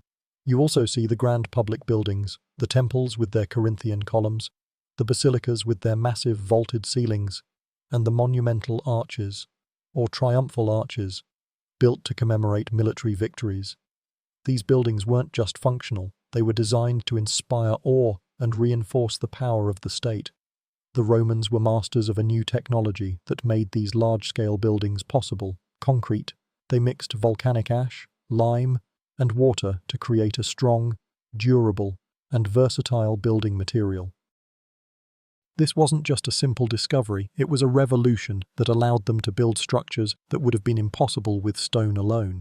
A mainstream historical fact is that Roman architecture borrowed heavily from the Greeks, but the Romans took those ideas and made them their own. They perfected the use of the arch and the dome, allowing them to create massive, open interior spaces that were a significant departure from Greek post and lintel construction. But a quirky, fringe tidbit is that the Romans would often add crushed marble or even horsehair to their plaster to make it stronger and more durable. It's the kind of thing that makes you think of a modern-day home renovation, but with a few more animal parts. It's a testament to their practicality and their willingness to experiment with materials to get the best results. Historians still argue whether Roman art was a genuine expression of artistic creativity or a form of state propaganda. It's a fascinating debate. On one hand, the frescoes and mosaics show a high degree of artistic skill and individuality. On the other, the monumental arches and public statues were clearly designed to celebrate the emperor and the state, and to project an image of power and invincibility. You stand in front of a triumphal arch, a magnificent structure carved with scenes of a military victory. The images are a clear and powerful message. Rome is all-conquering, and its emperor is a god among men. You realize that in this city, art isn't just for looking at, it's a form of communication, a way for the powerful to tell their story to the people. The magnificent frescoes and monumental arches of Rome are a beautiful sight. But after a day of walking, you're thirsty, and in ancient Rome, there's really only one thing to drink: wine. You find a small tavern, a corpona, a bit like a modern-day pub. The atmosphere is loud and boisterous, filled with the shouts of men playing dice and the clinking of clay cups. Wine here isn't a fancy and expensive drink, it's a staple of daily life. Everyone drinks it, from the wealthiest senator to the lowliest enslaved person. But the wine itself is a lot different from what you're used to. The wine is incredibly strong and often very thick, more like a syrup than a drink. It's usually diluted with water, sometimes up to a ratio of 5 parts water to 1 part wine. Drinking it undiluted was considered the mark of a barbarian. The Romans believed that drinking pure wine was a sign of a lack of self-control. It's the kind of thing that makes you appreciate the delicate art of modern winemaking. The wine itself would often be flavored with spices, honey, or even seawater, which was believed to help preserve it. The wine in this tavern is a little sour, a little earthy, and definitely not something you'd want to drink straight. A mainstream historical fact is that Roman wine was so popular that it was a major commodity in the Roman trade network, with vineyards and wineries all over the empire. But a quirky, fringe tidbit is that the Romans would often add lead to their wine to sweeten it. The lead, in the form of a lead acetate called sapa, was boiled in lead pots and then added to the wine. This would make the wine sweeter and also gave it a certain je ne sais quoi that modern drinkers might call brain damage. It's the kind of thing that makes you wonder if the Romans' strange ideas and often brutal behavior had a little something to do with widespread lead poisoning. Historians still argue whether the lead in the wine and the water pipes was a significant factor in the decline of the Roman Empire. It's a key debate that's still very much alive. On one hand, the evidence of lead poisoning is compelling, but on the other, it's hard to prove a direct link between lead and the empire's fall. As you sip your diluted, slightly strange-tasting wine, you realize that even a simple drink in this world comes with a certain amount of risk. You're not just drinking a beverage, you're drinking a little bit of history, a little bit of Roman ingenuity, and a little bit of a potential long-term health problem. The tavern is a place of comfort and community, but it's also a place where you're constantly aware of the many contradictions of Roman life. The wine-fueled boisterousness of the tavern fades as you walk back through the city. You see a procession in the distance. A group of people in their finest clothes, moving with a mix of solemnity and joy. It's a wedding procession, and you realize that even something as personal as marriage is a highly structured affair in ancient Rome. The Roman wedding wasn't just a ceremony, it was a complex series of rituals and legal contracts that formalized a union and, more importantly, a transfer of power. The procession leads to a house where the ceremony is taking place. The bride, in her white toga and an orange veil, is being led to her new home. She has a hairstyle called the sex crines, a complex knot of 6 braids, a style that was believed to ward off evil spirits. The groom is there, and so are the families of both the bride and the groom. The ceremony itself is a mix of legal and religious rituals. A mainstream historical fact is that the most traditional form of marriage, confarreatio, was a religious ceremony that involved the sharing of a special cake made of emmer wheat, or far. This form of marriage was reserved for the patrician class and was the only one that allowed a man to become a priest, or flamen. This was a marriage for life, and it was almost impossible to get out of. But a quirky, fringe tidbit is that a much more common form of marriage was coemptio, which was a symbolic sale of the bride to her husband. It was a kind of legal fiction, a way to transfer a woman from her father's authority to her husband's. If you remember from Section 13, this was a big deal. It's the kind of thing that makes you think of a modern business transaction, but with a lot more pomp and a lot less paperwork. Another form of marriage, usus, was even simpler. If a couple lived together for a year, they were considered married by common law. The only way for a woman to avoid this was to be away from her husband for 3 nights a year. Historians still argue whether Roman marriages were primarily a matter of love or a political and economic arrangement between families. It's a debate that's still very much alive. On one hand, there is a lot of poetry and art that suggests that love was a part of Roman marriage. On the other hand, the legal and social structures of marriage suggest that it was more about alliances and property than about romance. As you watch the procession, You see the bride's face, a mix of hope and apprehension. You realize that her future isn't entirely in her hands.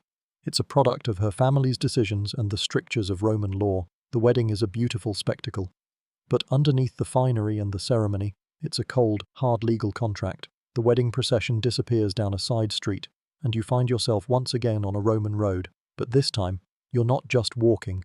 You notice a rider on horseback galloping at a breakneck pace, his tunic flapping in the wind. This isn't just a traveller, he's a part of the cursus publicus, the state-run courier and transport service. This system was the Roman equivalent of a modern postal service, and it was a critical part of how the empire was held together.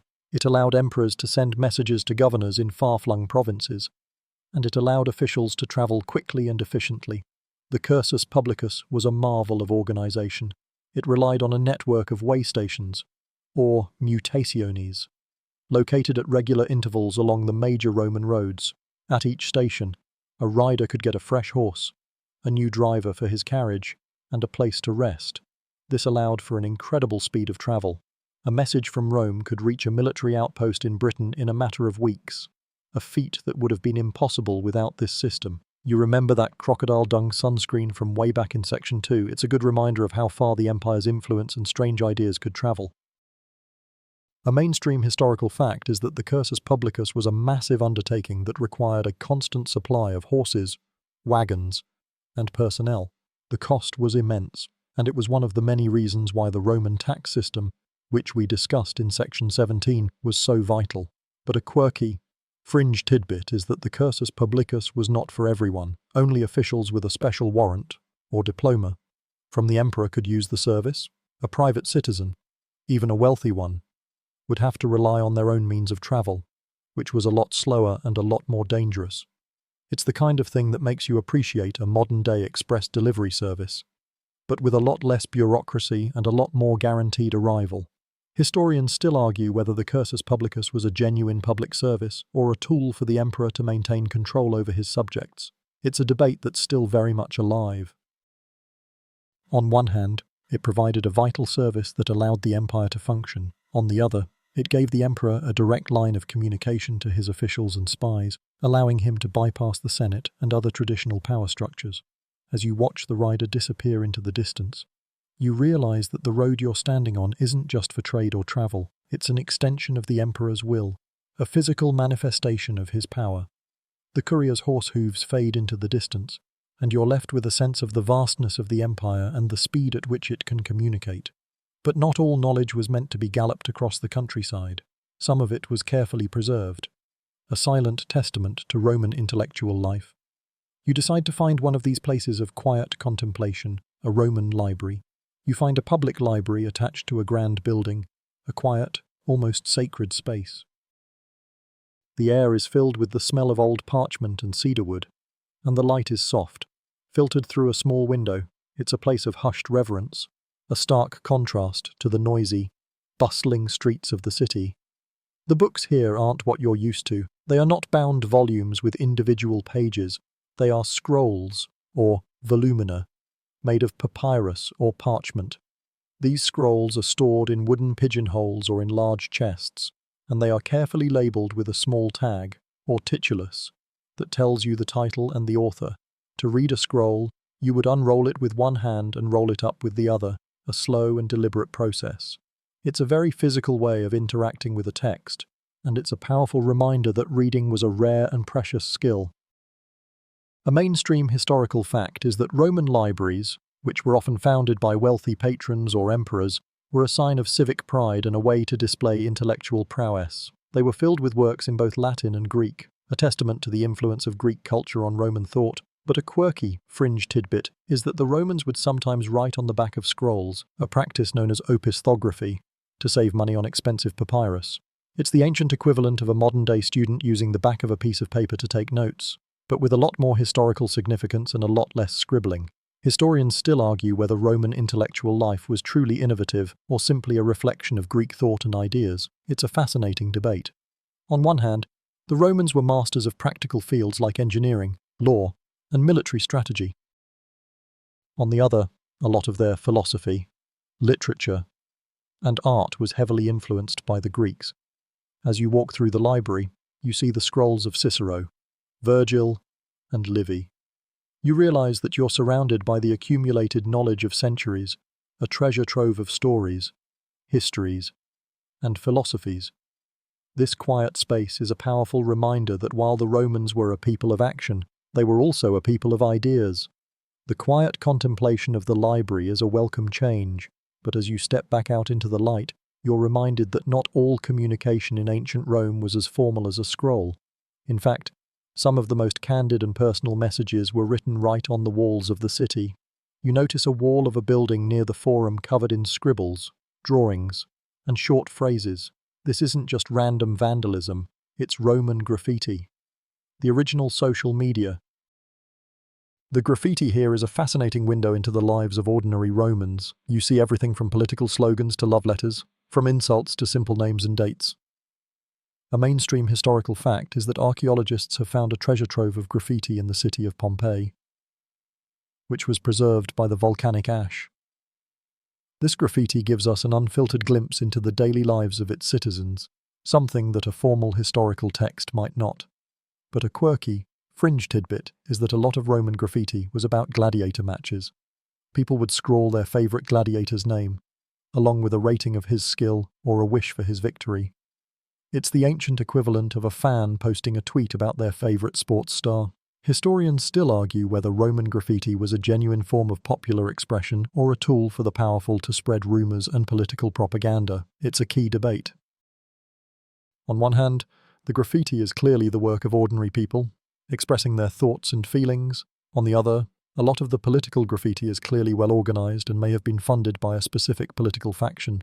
As you stand there, reading the messages on the wall, you see a drawing of a man with donkey ears and a phrase underneath that says, "Lucian is an ass." It's a simple, crude insult, but it's also a powerful reminder that even in a world of strict social hierarchies and powerful emperors, people found a way to speak their minds. The graffiti on the wall is a reminder of the personal, human side of Rome, but as you continue your journey, you're about to witness the brutal, impersonal side of the empire, Roman siege warfare.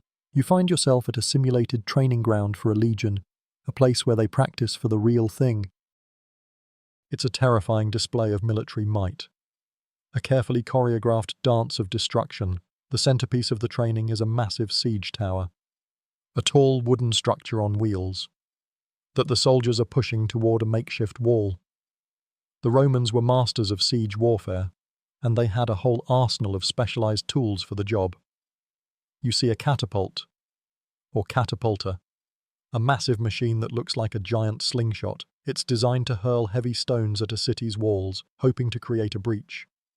You also see a ballista, a large crossbow-like weapon that fires huge arrows or darts with incredible force, designed to take out defenders on the wall. And then there are the siege towers, which allowed soldiers to get over the walls and into the city. These machines were not just a physical threat, they were a psychological one, a clear signal to the city's defenders that their time was running out.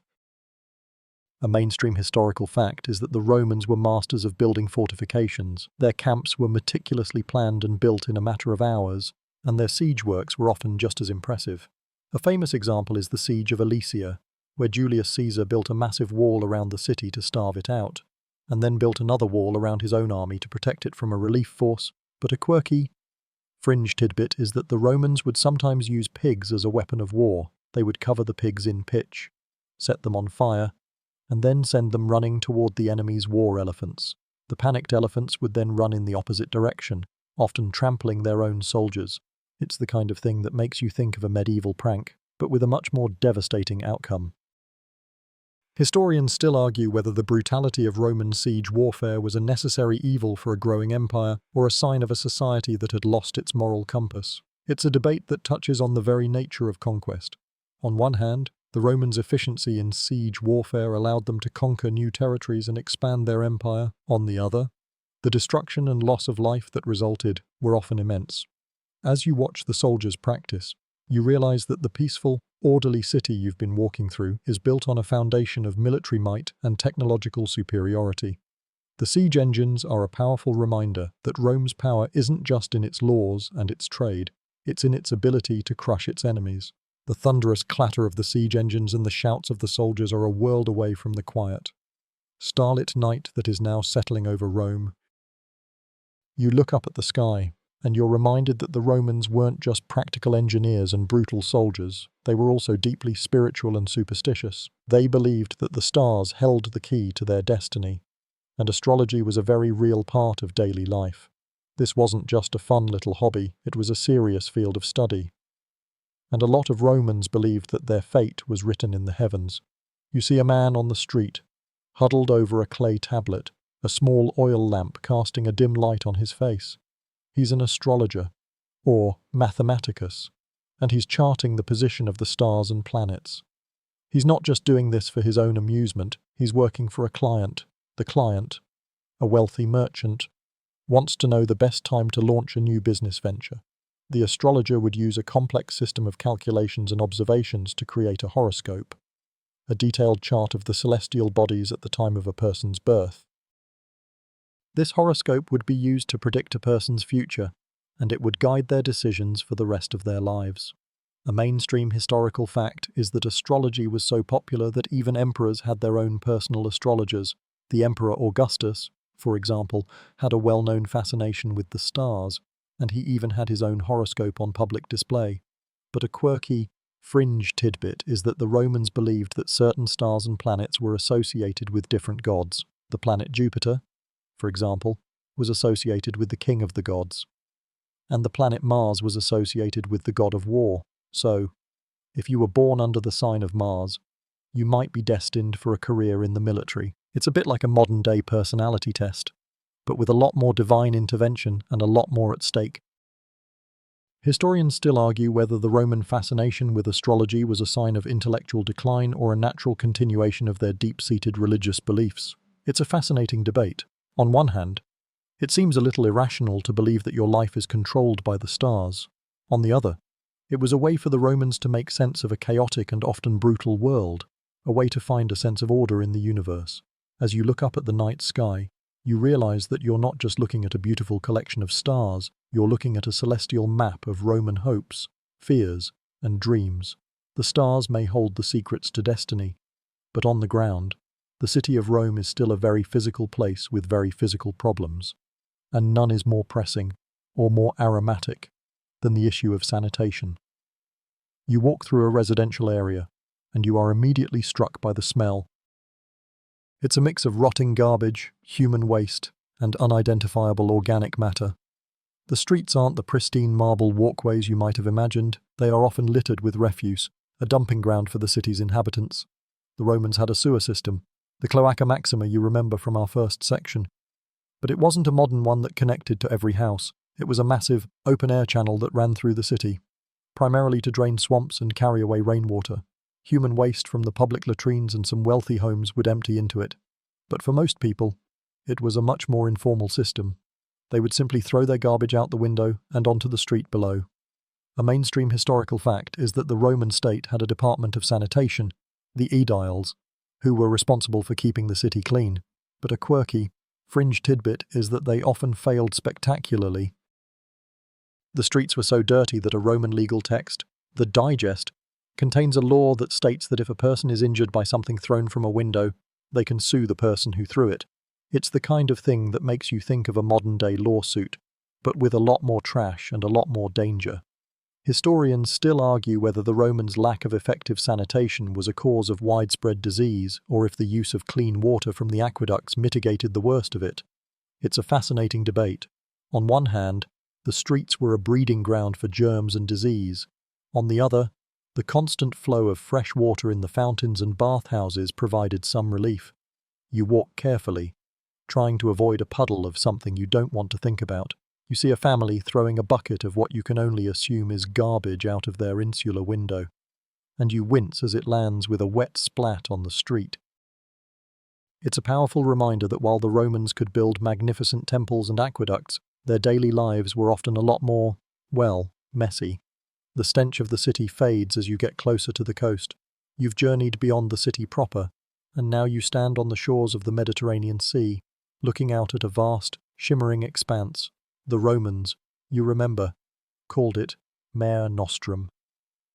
our sea, and they controlled it with an iron fist. But controlling the sea wasn't just about naval battles and trade routes, it was also about making sure that their ships could navigate safely. And for that, they had lighthouses. You see a tall, cylindrical stone tower on a rocky outcrop, its top wreathed in smoke. This is a Roman lighthouse, or pharos, named after the famous lighthouse of Alexandria. Its purpose is simple: to guide ships safely into port and to warn them away from dangerous shoals and rocks. At night, a large fire would be lit at the top, its light a beacon for miles around. The smoke you see is the fire being tended to during the day, a constant reminder to mariners that the port is near. The lighthouses were a vital part of the Roman trade network, a physical manifestation of Rome's power and its ability to impose order on a chaotic world. A mainstream historical fact is that the Romans built lighthouses all over their empire, from the coasts of Britain to the shores of the Black Sea. But a quirky, fringe tidbit is that the Romans would sometimes build a small temple or shrine right next to the lighthouse, dedicated to a sea god like Neptune. It's the kind of thing that makes you think of a modern-day religious ritual, but with a lot more fire and a lot more danger. The Romans were practical people, but they also knew that a little bit of divine help couldn't hurt, especially when you're dealing with the unpredictable power of the sea. Historians still argue whether the Roman lighthouses were primarily for military purposes or for civilian trade. It's a debate that touches on the very nature of the empire. On one hand, the lighthouses were a vital part of the military infrastructure, allowing warships to navigate safely. On the other, they were a key part of the economic infrastructure, allowing merchant ships to bring in the goods that fueled the empire's economy. As you stand there, looking at the lighthouse, you realize that it's more than just a stone tower. It's a symbol of a civilization that mastered the land and the sea, and a testament to its ability to impose its will on the natural world. The lighthouse on the shore is a quiet symbol of a different kind of power, a power that relies on order and logistics. But back in Rome, there is a different kind of power on display, a power that is raw, brutal, and deeply personal. You're walking past a gladiator's school, or ludus, a large building with a courtyard in the middle. From inside, you can hear the grunts of men, the clang of steel, and the shouts of an instructor. This isn't just a gym, it's a place where life and death are a daily reality. The men inside, the gladiators, are a far cry from the celebrities you saw in the Colosseum. Here, they are just men, sweating and bleeding for a chance to survive. They are trained by a lanista, a former gladiator who now runs the school. The training is intense and specialized.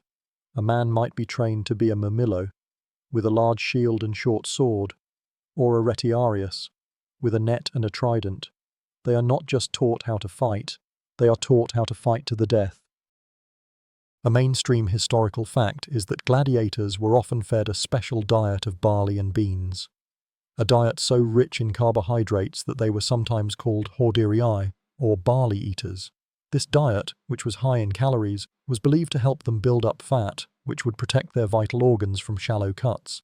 But a quirky fringe tidbit is that gladiators had a very specific hierarchy and social structure. They had their own unions, or collegia, which would provide them with a decent burial and a proper funeral. It's the kind of thing that makes you think of a modern-day professional sports league, but with a lot more swords and a lot more funerals. The gladiators, while enslaved, were often seen as a special class of person, both feared and admired. Historians still argue whether the gladiatorial schools were a form of institutionalized murder or a necessary part of the entertainment industry of the time. It's a debate that touches on the very nature of Roman society. On one hand, the schools were a brutal and dehumanizing place where men were trained to kill for public amusement. On the other, they were a part of a larger entertainment complex that kept the populace happy and distracted. As you walk past the school, you hear a man's scream of pain, and you realize that the glamour of the Colosseum is just a facade. The real story is here, in the dirt and the blood of the training ground. The brutal training of the gladiators is a reminder of the fragility of life in ancient Rome, and that fragility is never more apparent than when a fire breaks out. You're walking down a narrow, crowded street, and a plume of black smoke rises from a nearby insula. Shouts of fire echo through the streets, and people start to panic. This is your introduction to the Roman firefighting force, the vigiles. They're a night watch and firefighting force. The Roman equivalent of a modern police and fire department rolled into one. They are also known as the Watchmen of Rome. A group of vigiles, or vigiles urbani, arrives on the scene, a chaotic mix of shouts and orders. They are not like modern firefighters with high-tech equipment. Their tools are simple: buckets of water, a few ladders, and some axes to tear down buildings to create fire breaks. The water supply is a major problem. They rely on the public fountains and aqueducts, and getting water to the source of the fire is a slow and difficult process. You can see them forming a human chain, passing buckets of water from hand to hand, a frantic and often futile effort against a raging inferno. A mainstream historical fact is that the Vigiles were founded by the Emperor Augustus, and they were a professional, state-funded force. They were not just firefighters, they also served as a night watch, patrolling the streets and dealing with minor crimes. But a quirky, fringe tidbit is that the Vigiles were often paid a bonus for putting out a fire, which, in some cases, led to a strange and cynical practice. They would sometimes wait for a fire to get bigger so they could demand a higher payment from the building owner before they would agree to put it out. It's the kind of thing that makes you think of a modern-day protection racket, but with a lot more fire and a lot more at stake. Historians still argue whether the Vigiles were a truly effective force or just a symbolic gesture by the emperor to show he cared about the safety of the citizens. It's a fascinating debate. On one hand, they were the only professional firefighting force in the ancient world, and they were a massive improvement over the private firefighting forces that came before them. On the other, the fires in Rome were so frequent and so devastating that it's hard to argue that the Vigiles were truly effective. You watch as a building collapses in a shower of sparks and smoke, and you realize that in this city, a fire isn't just a threat to your property, it's a threat to your very life. The chaos of the fire and the frantic efforts of the Vigiles are a stark reminder of the physical dangers of Roman life. But there's another kind of power in this city, one that relies not on brute force, but on words. You find yourself in the Forum again, but this time, you're not just a spectator, you're watching a lawyer, or Patronus, give a speech. This is a masterclass in Roman oration, the art of public speaking, and in a society where so much of life, from politics to law, was conducted in public, this was a vital skill. The orator stands on a platform, his voice booming across the forum.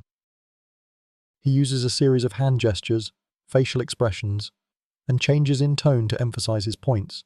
He's not just stating facts, he's telling a story, and he's trying to get the crowd on his side.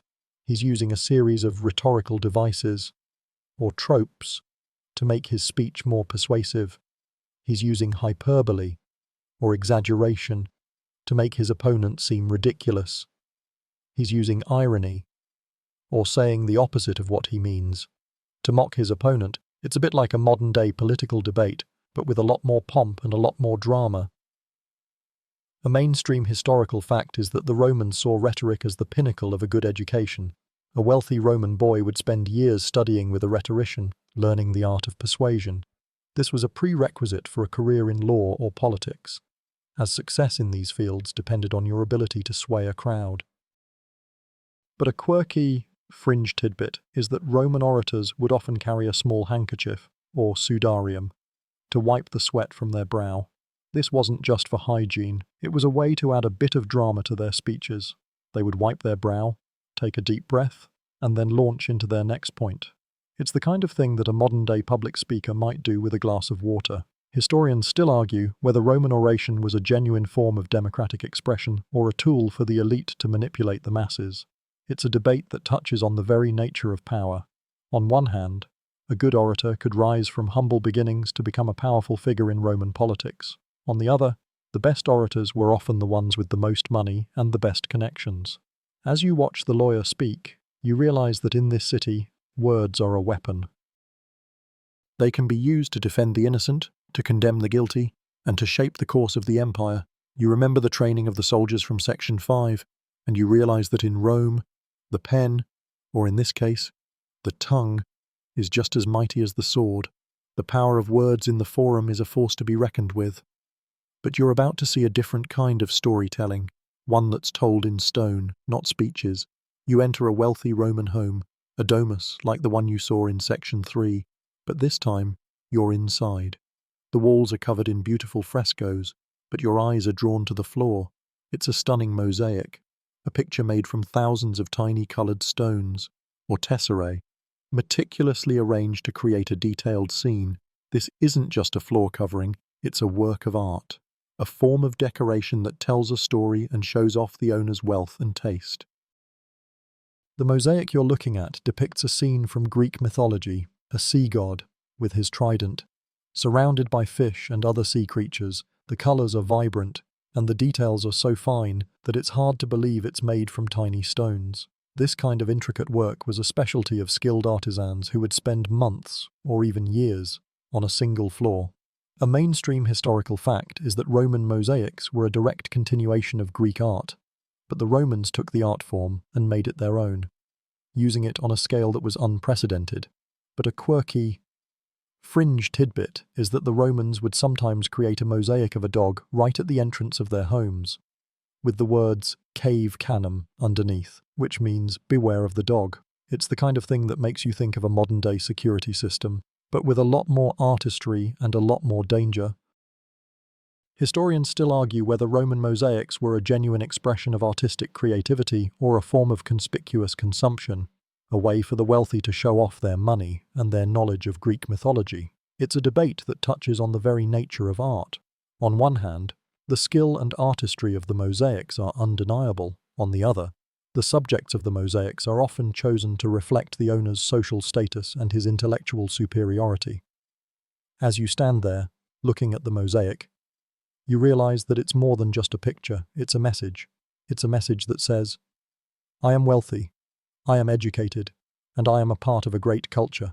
The intricate mosaics are a feast for the eyes, but after so much sightseeing, you're feeling a little tired. You've been on your feet for what feels like days, and you're in need of a good soak. You decide to try one of Rome's famous spas. These aren't the bathhouses you visited earlier, but rather natural hot springs, believed to have healing properties. You travel a short distance outside the city to a place where steam rises from the ground, and the air is thick with the smell of sulfur. This is a Roman spa, a place where people would come to take the waters and cure what ailed them. The Romans believed that the mineral-rich waters of these hot springs had a variety of health benefits. They would soak in the warm water for hours, believing that it would soothe their aches and pains, cure skin diseases, and even improve their fertility. The spas were not just a place for healing, they were also a social hub, a place to relax, gossip, and escape the stresses of city life. The Romans would often build elaborate complexes around these springs, with pools of different temperatures, and even small shops and restaurants.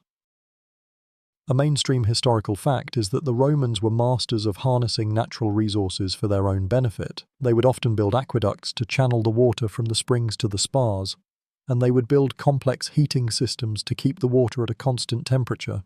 But a quirky, fringe tidbit is that the Romans were also very superstitious about these spas. They would often leave offerings to the gods of the springs, believing that the gods were the source of the water's healing power. They would leave small coins, figurines, and even curses on lead tablets, hoping to get a little divine help with their ailments. Historians still argue whether the Roman spas were genuinely therapeutic or if it was just a placebo effect. It's a debate that touches on the very nature of medicine. On one hand, the warm water and the minerals in the springs likely did provide some relief for certain ailments. On the other, the rituals and the belief in the healing power of the gods likely played a big part in the healing process. As you soak in the warm, sulphurous water, you feel a sense of relaxation you haven't felt since you arrived in Rome. You're not sure if it's the water or the simple fact of being away from the noisy city, but for a moment, you feel a sense of peace. The peacefulness of the spa is a welcome respite, but it's not a permanent one. You're reminded of the fleeting nature of life when you see a funeral procession making its way through the streets. This is a powerful, public spectacle, a final act of a Roman's life. The Romans had a complex and deeply ritualized approach to death, And a funeral wasn't just a sad affair, it was a way to celebrate a life and to ensure a safe passage to the afterlife. The procession is a somber but impressive sight. The body of the deceased is carried on a bier, often with a wax mask, or imago of the person's face, a powerful reminder of the person's identity and their connection to their ancestors. A group of professional mourners, or praefiki, wails and tears at their hair, a public display of grief. The procession is led by musicians playing flutes and trumpets, and it is followed by the deceased's family, friends, and clients. The procession ends at the family tomb, which is often located along a major road outside the city, a place where a person's memory can live on. A mainstream historical fact is that the Romans believed that a person's soul, or manus, needed a proper burial to find peace in the afterlife. If a person was not properly buried, their soul would wander the earth as a ghost. But a quirky, fringe tidbit is that the Romans would sometimes hire professional clowns, or mimi, to act out the life of the deceased. These mimi would wear a mask of the deceased and would mimic their mannerisms and tell jokes about their life. It's the kind of thing that makes you think of a modern-day stand-up routine, but with a lot more death and a lot more solemnity.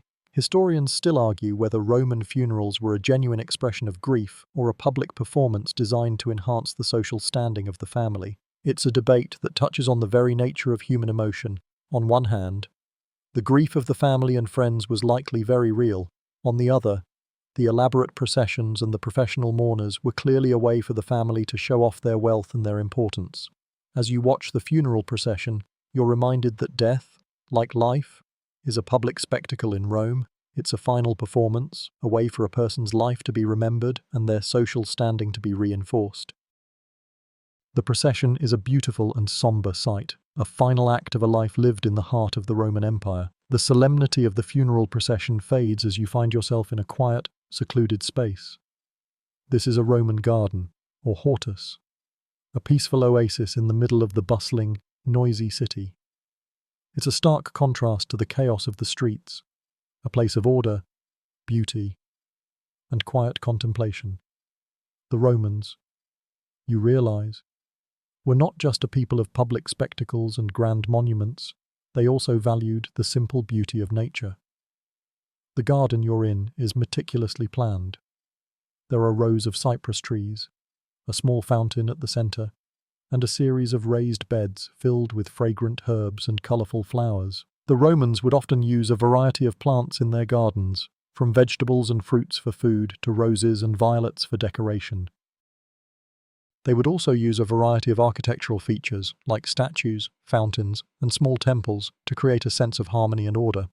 A mainstream historical fact is that Roman gardens were often designed to be a continuation of the house, with the living spaces opening directly onto the garden. This created a seamless flow between the indoors and the outdoors, a style that is still popular today, but a quirky, fringe tidbit is that the Romans would sometimes create a small, artificial grotto in their gardens, a nymphaeum, dedicated to the nymphs, or female nature spirits.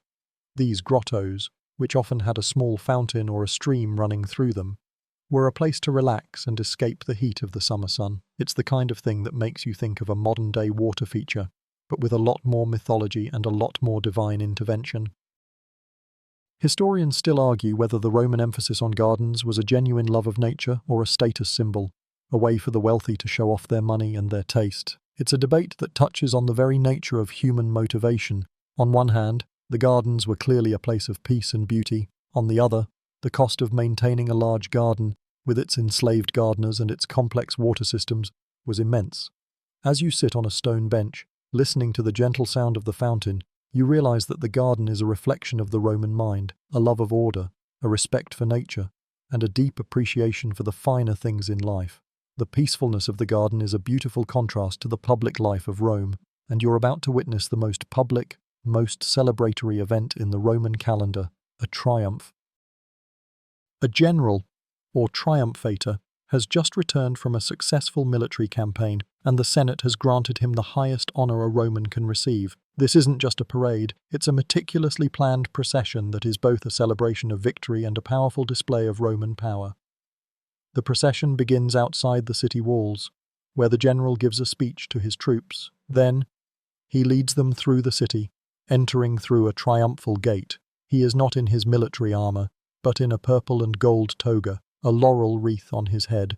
He rides in a 4-horse chariot, and behind him, a public slave holds a golden crown over his head, whispering to him, "Memento mori," or "Remember you are mortal." This is a sobering reminder that even at the height of his power, he is still just a man. The procession is a stunning display of wealth and power. You see the captives from the conquered land, often in chains, followed by wagons laden with the spoils of war, gold, silver, and works of art. You see the soldiers of the general's army, their faces beaming with pride, their armor polished to a mirror shine. A mainstream historical fact is that a triumph was a highly ritualized event that was only granted by the Senate to a general who had killed a certain number of enemy soldiers and had conquered a new territory. But a quirky, fringe tidbit is that the procession also included a group of clowns, or buffoons, who would mock the general and his soldiers. It was a way to keep the general from getting too arrogant, a little bit of a "don't get too big for your britches" kind of thing.